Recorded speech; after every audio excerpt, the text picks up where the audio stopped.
हर कदम पर उधर मुड़ के देखा, हर कदम पर उधर मुड़ के देखा, उनकी महफिल से हम उठ तो आए, आज सोचा रस्म उल्फत को निभाए तो निभाए कैसे, आज सोचा तो आंसू भराए। ऐसे मशहूर गाने जो आप सदियों से सुन रहे होंगे। इन गानों में जो सितार बजता था वो था उस्ताद रईस अहमद खान साहब। और रईस अहमद खान साहब के सितार के जो क्रिटिक्स थे पूरी दुनिया भर में थे, और उनका जो स्टार था वो एक यूनिक समा बांधता था। आज हमारे शो पे जो मेहमान है रईस खान साहब के बेटे सुहेल रईस खान साहब है। सुहेल साहब बहुत बहुत शुक्रिया आपने हमें टाइम दिया, वो भी कश्मीर में है। तो सबसे पहले यही जानना चाहेंगे कि what brings you to Kashmir? The beauty of Kashmir. अच्छा, खूबसूरत जन्नत है भाई, यहाँ कौन नहीं आना चाहेगा। और फिर आप जैसे अच्छे लोग हैं यहाँ पे। Kashmir is filled with lovely people. I've come here from 4 days and I'm enjoying anything and everything of this place. तो आपका जो सफ़र है जी, वो सफ़र ऐसा रहा क्योंकि मिरासी है, आपने बचपन से ही म्यूज़िक को, संगीत को सुना है, बजाया है, गाया है, सीखा है। और आप चूँकि खुद एक मायानाज सितार प्लेयर है, सिंगर है, सॉन्ग राइटर है, तो अपनी जर्नी के बारे में बताएं हमारे नाज़रीन को। सी जर्नी तो ऐसी थी कि When I was very young, I was sent to a boarding school. मैं बोर्डिंग स्कूल का पढ़ा हुआ हूँ और दुनिया के 10 स्कूलों में से बेस्ट में आती, उसमें विनोद खन्ना थे, अरशद वारसी, काफ़ी एक्टर्स भी थे और ऐसे नोन लोग उस स्कूल से निकले। जब मैं वापस आया तो मैंने अपने फादर की शोहरत देखी, नाम देखा। I was not at all into this type of music. I was into pop and all, जिस तरह लोग होते हैं। अच्छा। So when I came back and I heard this music, I found it very boring in the beginning. पर जब मैंने देखा कि मेरे वालिद साहब की बड़ी अच्छी इज़्ज़त है उस चीज़ से, और ये चीज़ वो चाहते थे कि मैं करूं जो मैं नहीं चाहता था। I was basically into singing, I was not at all into sitar. फिर एक वक्त ऐसा आया कि मेरा दिल चाहा कि मैं सितार बजाऊं, और since my father had migrated to Pakistan, he was remarried, I am his first 5 son, तो मैं हिंदुस्तान में था। And I didn't meet my father for 12 to 14 years, mind you. I was in a boarding school. वापस आया after 12 years, I got a letter from him, and of course I went to meet him. और वहाँ से सफ़र मेरा शुरू हुआ और daddy ने तालीम देना शुरू कर दी। काफ़ी लोगों के पास मैं सीखता भी था। आधे से ज़्यादा गाने, I think 99% मदन मोहन के जितने गाने हैं मेरे फादर के बने हुए, बजाया हुआ है। हाँ, जो सितार में परमानेंटली बजाया है। परमानेंटली उनके Madan Mohan ji and Raj Kapoor never used to record any song without my father. मेरे फादर खुद बहुत अच्छे सिंगर थे, कंपोज़र थे। उनका एक गाना था घुंघरू टूट गए, जो बहुत फेमस हुआ, बहुत से लोगों ने चोरी किया और उसको गाया है। फिर उनका एक गाना था मैं ख्याल हूँ किसी और का, मेहंदी साहब ने जो गाया था, वो उसको रिकॉर्ड मैंने किया था। उसकी धुन हम दोनों ने बनाई थी। और एक गाना उनका बड़ा मशहूर हुआ था जो मैडम नूरजान ने गाया था, कभी किताबों में फूल रखना, उसकी भी एक्चुअली धुन मैंने बनाई थी डैडी के साथ। मतलब ऐसे बहुत से काम किए हैं। ही वॉज अ सितारे, singer, composer, writer, everything that came into me. जो मतलब उनका 5 या 10% भी मेरे लिए आ गया तो मेरे लिए बहुत कमाल की बात है।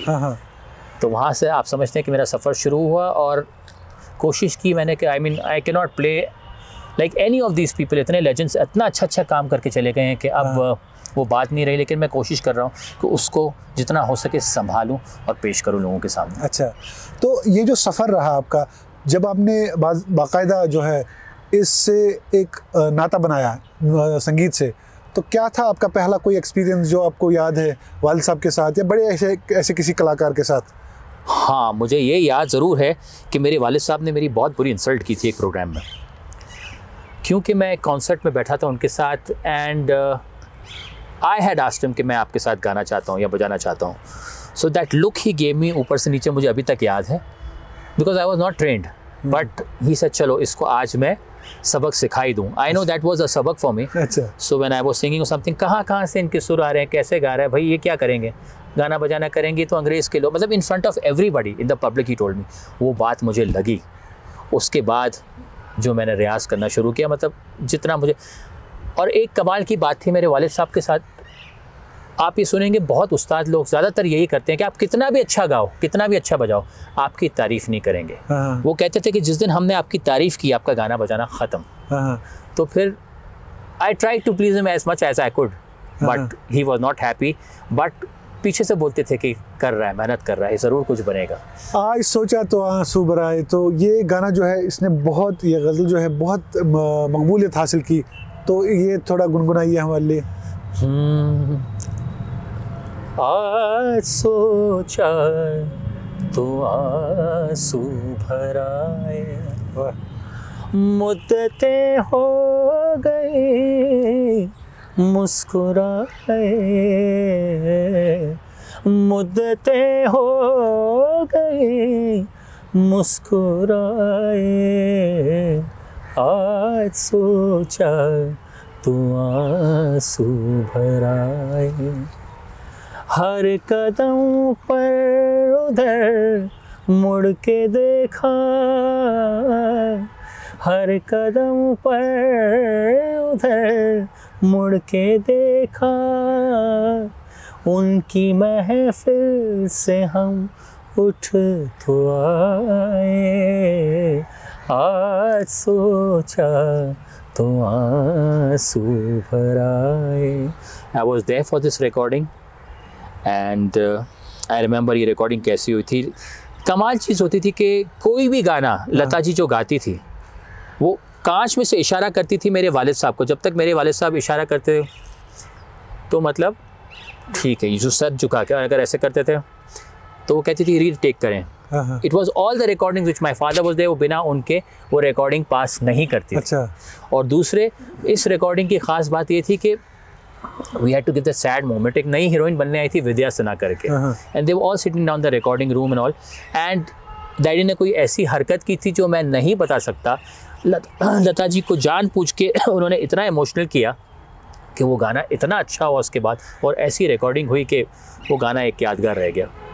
तो आप जब ऐसे कलाकारों के साथ उठते थे बैठते थे, क्योंकि आपने मैडम नूरजहां के साथ, मेहदी हसन खान साहब के साथ, गुलाम अली साहब के साथ भी बहुत सारी रिकॉर्डिंग्स भी हुई है, बहुत सारा आपने रिकॉर्ड भी किया है, तो कैसा लगता है आपको ये ट्रांजिशन जो है अभी, जो अभी का म्यूज़िक बन रहा है और जो तब का म्यूज़िक था?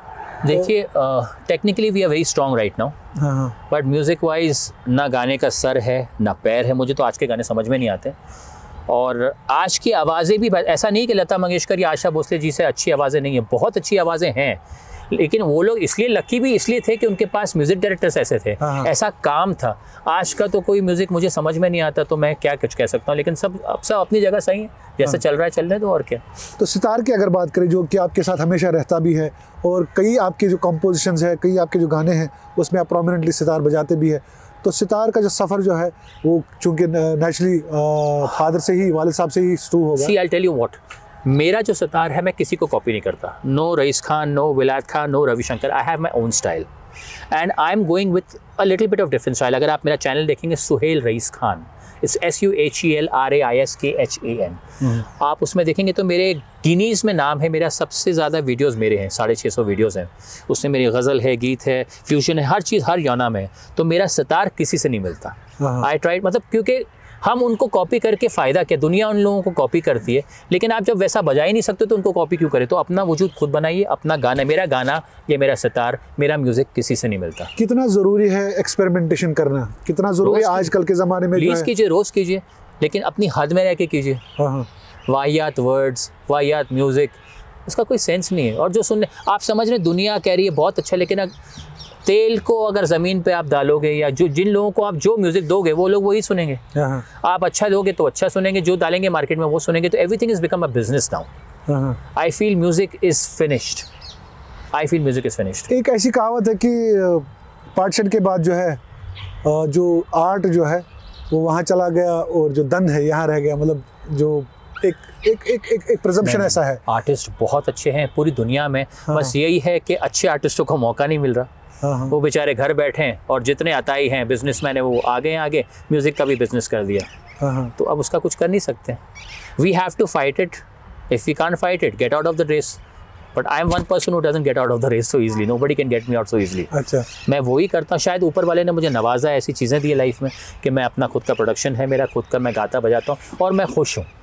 जो भी ऊपर वाले ने दिया मैं बहुत खुश हूँ। तो आपके वालिद के जो है एक ऐसा ट्रांजिशन आता है कि जब वो हिंदुस्तान छोड़ के पाकिस्तान ही चले जाते हैं, ही फॉरगोज हिज सिटीजनशिप, तो उसके बाद आपका कैसा राब्ता था अपने वालिद साहब के साथ? See, after my mother's divorce, I didn't meet my father, so because I didn't know where my father was, what it was.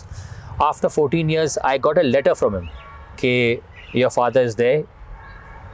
तो जब मैं पहली बार पाकिस्तान गया, मैंने कहा मैं एक बार फ़ोन करूं, तो मैंने उनको फ़ोन किया और it's a long story but cut to cut when we met together it was a filmy story. He came to pick me up at a certain place and from there we went back home and I remember a lot of people were sitting down there and mehndi साहब थे, ये थे और I think Benazir जी आई थी, सब काफ़ी लोग थे। वहाँ से मैंने एक अलग मोड़ देखा, गाना बजाना, एक अलग लाइफस्टाइल, हर चीज़ अलग देखी, तो that impressed me a lot.